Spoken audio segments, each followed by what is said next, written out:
తమిళ star Simbu jail ఆర్టిస్టుగా పరిశ్రమలో అడుగుపెట్టారు. అనంతరం హీరోగా మారి పలు హిట్ సినిమాలో నటించాడు. శింబు నటించిన సినిమాలు తెలుగులో విడుదలయ్యేవి. గతంలో ఆయన సినిమాలకు టాలీవుడ్ లో కూడా మార్కెట్ ఉండేది.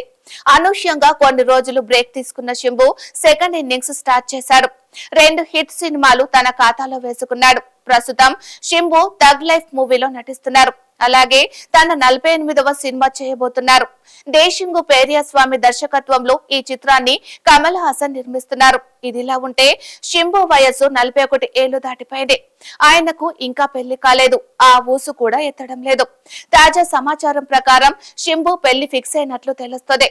అతని కుటుంబ సభ్యులు మ్యాచ్ ఫిక్స్ చేశారట. త్వరలోనే శింబు పెళ్లి బాజాలు మోగనున్నాయని తమిళ మీడియాలో న్యూస్ చక్కర్లు కొడుతుంది. ఆయన పెళ్లి ఓ తెలుగు నటుడు కుమార్తెతో జరగనుందని ప్రచారం జరుగుతుంది. ఆ నటుడు ఎవరు, ఆ అమ్మాయి ఎవరు అనే విషయాలు తెలియాల్సి ఉంది. దీంతో ఇకనైనా తన బ్యాచులర్ లైఫ్ కి శింబు ఫుల్ స్టాప్ పెట్టాలని ఫ్యాన్స్ ఆసక్తిగా ఎదురుచూస్తున్నారు.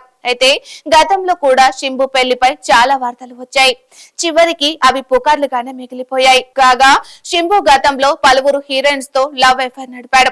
వల్లభన్ సినిమా చేస్తున్న సమయంలో నయనతారతో ప్రేమలో పడ్డాడు. కొన్నేళ్ల తర్వాత ఇద్దరికి బ్రేకప్ అయింది. ఆ తర్వాత హన్సికతో చాలా కాలం ప్రేమయానం సాగించాడు. వీళ్ళిద్దరి వ్యవహారం దాదాపు పెళ్లిపీటల వరకు వెళ్ళింది. ఈ విషయాన్ని శింబు తండ్రి రాజేంద్ర సైతం ఓ ఇంటర్వ్యూలో ఒప్పుకున్నారు. శింబు హన్సిక ప్రేమ వ్యవహారం కూడా పెళ్లి వరకు వెళ్లలేదు.